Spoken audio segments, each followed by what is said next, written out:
Good afternoon. Good afternoon. As you can see, Wayne County currently employs 2 full-time employees. We have the Veteran Service Officer, which is myself, and Assistant Service Officer, Ms. Sandra Lugo, who is new to the department. She is currently in training to complete her Service Officer accreditation. We have 1 volunteer receptionist. Within our department, I would like to have more volunteers. Actually, our veterans have requested to volunteer, but unfortunately, due to the sensitivity of our information that we have there, we cannot allow volunteers to handle the different files.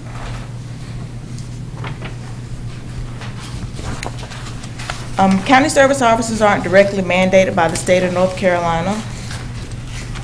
Part of the North Carolina Division of Veterans Affairs powers and duties are to establish field officers, facilities, services throughout the state, as many as necessary to carry out their mission. So with the state, they actually train and decide along with the different counties where service officers are needed in order to make sure that the veterans in the state are taken care of. The responsibilities of this office is to assist veterans and their families and dependents in establishment of such claims, privileges, rights, and benefits as they may be entitled to under federal, state, and local rules and regulations. We collect data and information as to the facilities and services available to our veterans within the area. We cooperate with other agencies throughout the state and the county in order to inform our veterans about education, training, and retraining facilities, health, medical, rehabilitation, and housing, employment and reemployment, and other provisions for federal, state, and local government.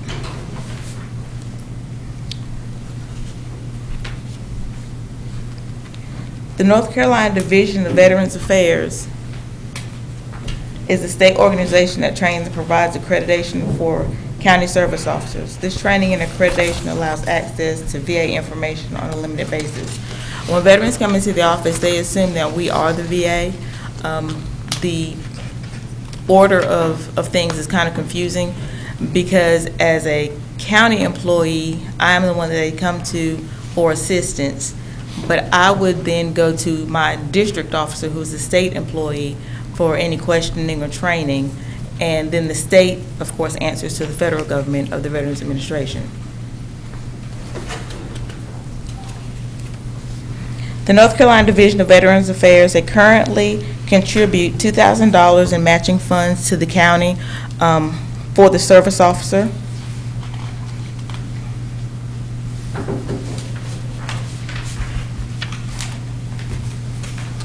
Wayne County currently has a population of over 13,000 veterans. We also see a lot of veterans that are outside Wayne County. We provide additional household income for these veterans, education assistance. We provide them with the ability to have medical treatment, prescriptions and medications, and also burial assistance. The community-based outpatient clinic that's slated to open the end of this month at the beginning of next month will open to budget problems due to the federal government. And if this is so, then there will be a problem with the administrative positions. They've already started hiring for the health care, but as far as administrative positions, I was ensured that there would be someone there to register people for the health care system. But if they're unable to do that, then we can expect to have the veterans who are wanting to go to the VA Medical Center to come to our office to register them for the health care center. Could I pose a question? Yes. Back on this previous slide where you were saying that population is 13,000 in Wayne County, we also see many veterans that live outside of Wayne County. Yes, sir. What's the proportion there that you see outside of Wayne County? I don't have exact numbers. Sure. We're trying to come up with a system where the veterans will, when they come to our office, we can keep track of how many of them actually live outside the county and how many of them or within the county. There aren't an abundance of veterans that come from outside of the county, but we have at least probably about 30 to 40 veterans in our caseload that do come from outside of the county. Yes, sir. Mr. Pate? Go ahead, finish that. Well, I'm just trying to determine why they would come from outside the county and not go to their veterans office in their county. There's a multitude of reasons. For a lot of the female veterans, to find a female service officer is very limited, and with the issues that they have, they don't feel comfortable in talking to a man. Some of the service officers or service offices are part-time, so they find it difficult to get in to see the service officer. It's just a multitude of things. Sometimes, unfortunately, we as people, we just have personality clashes, and they just choose not to see that service officer. A lot of counties just are open one day. And when they're open one day, they'll come over, and some of it's proximity. People on the LaGrange line, Dukin County line, they come over because they shop in Mount Olive, Goldsboro, it's just closer. Yeah. So you'll meet them if you're ever in there, you'll see where you're from. Right. And they just direct us closer. And a lot of them because they work in this area, even though they don't live in this area. Yeah. Okay. Mr. A Pate? lot of them are probably former Air Force and felt more comfortable to come to Goldsboro. More likely. Right. But there's no restrictions on county residents, it's just they got to be a veteran. Correct. For Wayne County, there is not. And that's another thing. Many counties do have restrictions. So for those that are close to county lines where they might do all their business in one county, but because they don't physically live in that county or have an address to that county, they can't use that county facility. So they will go wherever they feel more comfortable. But a lot of the counties, because of budgeting, that's what they've had to do, is to restrict to the county that they're served. I hate to see us have to do that. If we could. Right, and like I said, with the coming of the clinic, it would be almost impossible if they don't have the proper administrative staff, because people will be coming from all over this area looking for health care, but they have to be registered into the healthcare system first, and it would be a shame for them to have to travel all the way to Fayetteville to register, then to come back to the facility for actual care. It's one of the BRAC issues too, when they do that BRAC questionnaire. There's about 4 or 5 on it that deal with aftercare issues and pre-registering. So that's one of the reasons, and one of the reasons we moved down Ash, be closer to the base. Mr. Bell? Ms. Shawn won't say it, but it has a lot to do with how they are treated at a particular location. And Wayne County has always had the reputation of being an outstanding unit for treating veterans decent. And I follow up on that, and you're right, Mr. Bell. My old job, my veteran staff worked very closely with Sean, and they were always very complimentary of the work that you were doing over there, so I follow that, and I appreciate it. Thank you. Mr. Dahl? Could have followed. Mr. Daughter?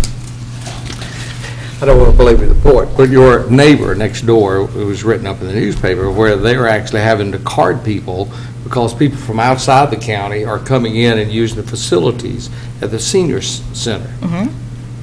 And I'm just wondering why that would have any difference there versus at the Veterans Office. Why at the Veterans Office can you come from outside the county and there's no limitations? Because with the county, it depends on what the county commissioners would like to have happen, because our budget is totally funded by the county. Whereas in the senior center, they have grants and all sorts of other funding that they specify how it is to be used. So if you as the commissioners decide that you want to close it to just the county residents, then that can happen. Well, nobody wants to do that, but at the same time, I'm just wondering why there would be a difference of one clientele versus another clientele in providing services. It's all in funding. I think it's the funding stream, the grants, when you look at East Carolina Council of Income from the aging funds, state and federal dollars. There are, as far as it being a public funds, there are certain restrictions you cannot place on some of those programs. Recreation grants are that way. When you fund through federal and state partif money, you can't restrict use. And so Well, a lot of it's that. Well, let me take another step here. What I'm saying is, if in fact we continue down this road, our sister counties will just close up their veterans' offices and we'll be providing it all for the region. I mean, where do you stop? Well, no, Because a Yeah, lot that's of, my question. in some of the neighboring counties, we have the state offices. Like in Kinston, there's actually a state office. It is my understanding, because they are a state office, that means they're a district office, so they have to handle the caseload for, I think it's 4 other counties. So the individuals there in Lenore County, unfortunately, it's hard for them to get an appointment right there in their county, because it's my understanding, their appointments are 2 and 3 weeks out. So they would come to Wayne County because it's easier to get an appointment there. But they can't close the state office. You're making this even more troubling for me. You're telling me that Lenore County is actually handling for multiple counties, up to 4 counties. Correct, because it's a state office. But it's a state office not funded by Lenore County. It's funded by Correct. the state. Correct. Okay, go ahead. And that's what I was saying about the complexity of the system in being county, state, and federal. Is It is because very- each one has a different role in this. As the county, we see the individual veteran. As a state, they set up district offices, so each district office has anywhere from 3 to 5 counties that they oversee. Once a month, my district officer comes down, and we save what we call some of the harder issues for him to see. But each county has a district office that they report to, and that is with the state. Okay. Thank you, Mr. Chairman. And then you have Seymour Johnson here too. A lot of people come over to Seymour Commissary and they'll stop by your office while they're in the area, so. Well, unfortunately, as it is right now, with those that are still on active duty, I can't see them. No, They have to I'm be talking about seen. veterans. Right, the veterans from, correct, correct. The retirees and those in the National Guard who were just coming back. Okay, thank you.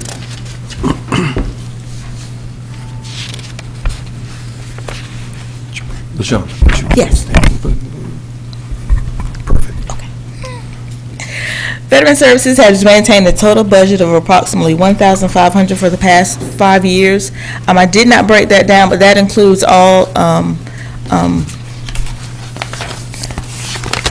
everything that the VA, Veteran Services has, including our pay and all the benefits that we have there at Veteran Services.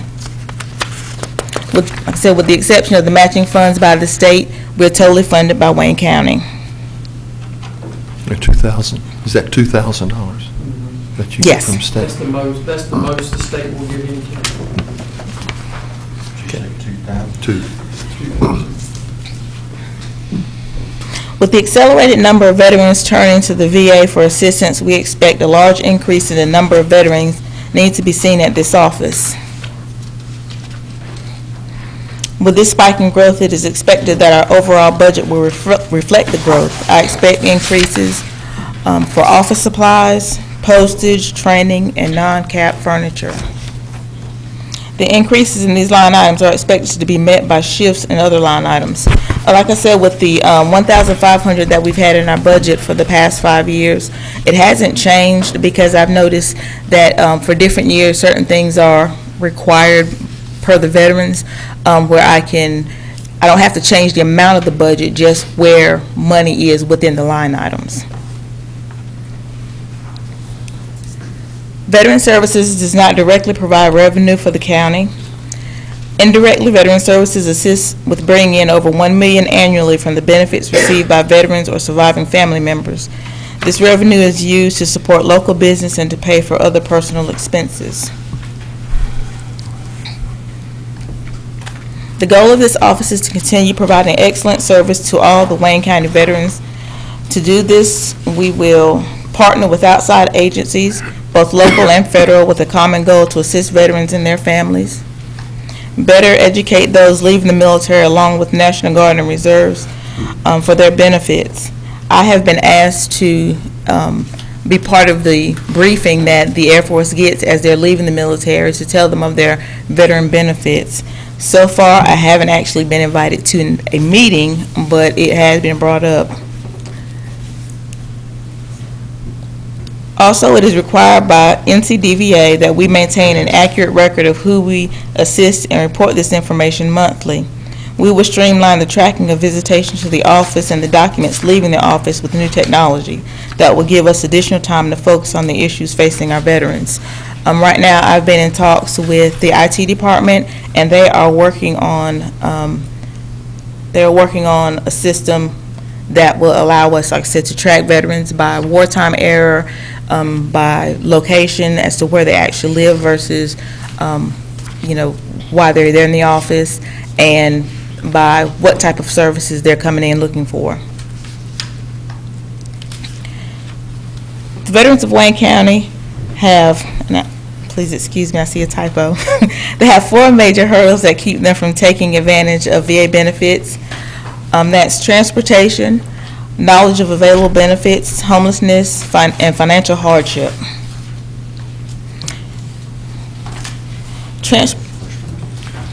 Yes, Mr. Mayor. Yes, could I ask here, do you have an idea of what percentage of our 13,000 veterans in Wayne County that are homeless? No, sir, because the listing that we get from the federal government is based off of VA benefits that are being given to the different veterans in the state. So I would imagine that a lot of those veterans are not being counted anywhere because they're not receiving benefits at this time. So that's why I say over 13,000, because no one has yet to be able to come up with the accurate number of veterans to include the homeless veterans. That's why you'll hear the number, we use that 13 because that's the closest data we have, but you'll hear estimates from some saying that it's closer to 15,000 in Wayne County. But that's some of those not accounted for, but they're saying that they're here somehow and have not applied, registered. Right. It's a big number. Thank you. Many of the veterans in outlying areas of Wayne County lack adequate transportation to come into the office to apply for benefits. This is also true for the health care. That's why the clinic being here is such a wonderful thing, because the veterans will then be able to have health care more accessible to them. Those that serve but did not retire from the military are not aware that they are veterans. I have a lot of people that come into the office who might have served just 2 years and were under the impression that because they did not retire or they didn't serve more than the 2 years, which is the minimum amount of enlistment, that they were veterans and that they were even entitled to any of the benefits. Outside of that, there are just those that just don't know what benefits are available to the veterans, and that's why I try my best to go to whatever organizations that request me to come and speak to talk about veterans benefits and that kind of thing. And again, about our homeless veterans, without a reliable address to receive information from the VA, receiving benefits is increasingly difficult. Even if, for someone who is not homeless, if the VA does not have the correct address for that person, no matter how they receive their benefit, the VA will cut off their benefit until they have an adequate address. So for those that are homeless, it's almost impossible to even start because they don't have an address. At some point in time, I wish to try to find some type of program or a way to set up a mailing for the homeless veterans, so at least they would have some place to get their mail and to make contact with the VA so they don't miss out on benefits that they are eligible for. Question. Yes, sir, Mr. Pate. Didn't DSS at one time allow people to use their address there to receive different types of benefits if they were homeless? I'm not aware. They did. I think they did. I don't know if that was an outlet you might want to. I know there's some places in the state, Durham has one, and they actually have like an intake area. It's not, but it deals with veterans and a couple of the shelters, transitional housing, and they allow them to have a. Yeah, I'm fairly certain that used to exist, because I can recall there were not necessarily always veterans, but people who were receiving unemployment insurance who did not have an address, they were allowed papers to go there. Right, and a lot of our veterans do use like the Salvation Army as their address, but because they're always in transition, many times they can't get back to the Salvation Army to get their mail, or depending on who is working there, they might. I was just trying to think of a solution. Right. Okay, thank you. And also financial hardship. With the With the problems with the VA currently, with the backlog, a lot of veterans are looking for immediate assistance in order to help with rent or light bills and that kind of thing, and they get very discouraged when you tell them it can be 12 to 18 months before they ever even know whether or not they've been approved for the VA benefit. This unfortunately leaves a bad taste in their mouth, and they don't come back to the VA for a long time, which causes them to miss out on many benefits that they could be receiving. Did you say 12 to 18 months? Yes, sir. What good is a benefit if you don't get it for a year and a half? Well, I would say with the VA, they do backdate to the date that you put in the application. So you get a very large lump sum check, and then you get a monthly check. But like I said, for those who are looking to pay their rent this month, it really doesn't help. And unfortunately, instead of saying, okay, well, it's not going to help me today, but it's going to help me down the road, they just say, forget it, and walk out. Mr. Mayor? I'm sorry, Mr. Chairman. To me, that is enhancing our homeless when that happens. And this is because the VA's definition of homeless doesn't even mean that, you don't have any place to live, like you're out on the street. It just means if you don't have suitable residence, say for instance, if you have been evicted from your home and you have to go live with family, to the VA, that's still considered homeless. But unfortunately, it doesn't speed up the federal government to process claims any quicker. And I really can't say that it doesn't speed them up to process claims any quicker, but in the system that they have, there's a lot of turnover. So it takes approximately a year to train someone to work on claims individually. So when your senior person is only 3 years in the system, you can't expect claims to be worked very quickly. So that's really the slowdown, is the number of trained people that are there within the federal system taking care of the claims. That's unacceptable to me as a commissioner. We shouldn't have any homeless at all in this county. But benefits 12 to 18 months is unreasonable in any book. I'm sorry. This is true. You're absolutely right. And unfortunately, that's just for the actual disability claims. There are other claims that people make, such as adding dependents. So once you become a disabled veteran and you're receiving at 30% or higher, you can add your family members. It has been taking almost 2 years to add family members. And that's just a matter of them looking at the birth certificate and Social Security card and adding them to the claim. Mr. Cromartie? Mr. Chairman, unless I've misread the statistics coming out of the national media, one of the largest places where workers have been displaced is in jobs relating to federal government jobs or government jobs, whether they be federal, state, or local, and therefore reduce the number of people that are there to help do the kind of work that she's talking about. And so I just wonder, when you say we're wanting to help out, where is the problem? Is it? Well, with the VA, that actually has not been the problem. They have been hiring enormous amounts of people. Just last year, I think, at the end of the year, they hired like 60 to 70 people. They even started a third shift or a night shift at the VA to try to handle the claims. So they are responding to this thing. They are responding to it, but again, when it takes a year to train and your most senior person has only been there 3 years, there's but so many claims that they can work in a day. So when you say they, you're talking about the state or the federal? The federal government. The federal government. Federal is government. reacting to this. Correct. Well, finally, thank you. Mr. Mayor? Yes, I was just going to say, it seems like we need to send our IT people to the VA. I believe we could fix this. Mr. Chairman, Mr. Bell? I think one of the big problems that we're having are the backlog. See, they're working on 3 years back. So if anybody file a claim today, there's no way they're going to get to it because they're back. They're working on those claims, so that's what the big problems are. One of the big problems, I'll put it that way. A lot of our seniors, especially the widows, they've applied for widow's pension, and they have not received well, each year they receive a check, which is to reimburse them for medical expenses for the prior year. They've already been 2 years without a check because they're still so far behind. We love our veterans. Comments? Don't we, Joe?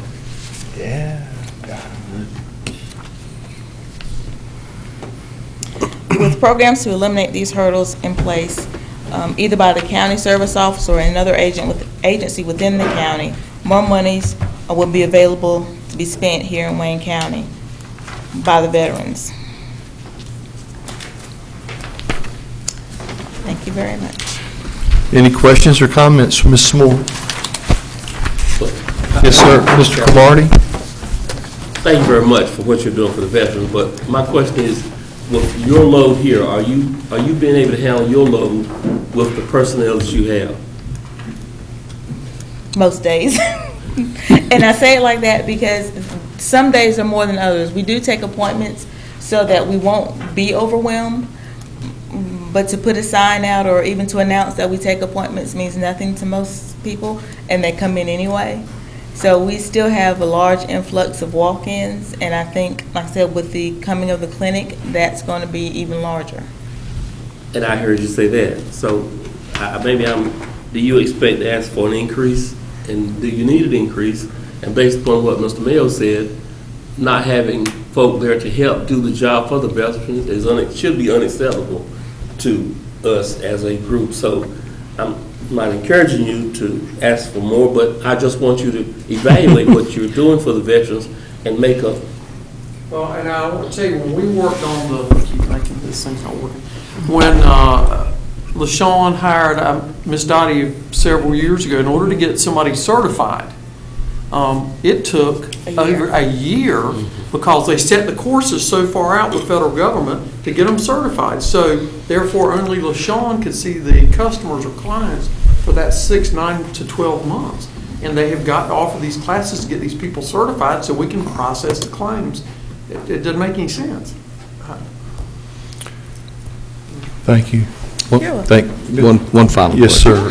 Do Ms. you Nye. have a count on the number of veterans that you have seen over a 12-month period of time? I don't have that with me, but if you would look at the year-end quarterly report, I do have those numbers there. The year She end? tracks it. It's in the quarterly report. It's in our quarterly report. Okay, so I could probably take a quarterly report, but you don't have an estimate of those figures? Not with me, no. Okay. Just one. Mr. Mayo? Ms. Moore, do you see anybody on this panel that just walk in without an appointment? He's talking about this. Come on, He's talking about this. If I'm not intruding on a vote in the morning, Not me. if I'm not intruding on a vote for in the morning at our meeting, there is in your agenda package, and I am advocating it because of what I've heard, but certainly there's a resolution that we establish a military advisory board, Veterans and Military Services Advisory Board for this board to approve in the morning. But we'll read that to you, but it certainly will give Mrs. Moore a lot more help and support, and maybe they can come up with an idea before the budget season is here, or as it goes forward, and see if we can get some information that can help her, and she could help them, and they could put it all together and certainly bring us something in the veteran arena for Wayne County. So whether or not we can get some grants. Has to be a start.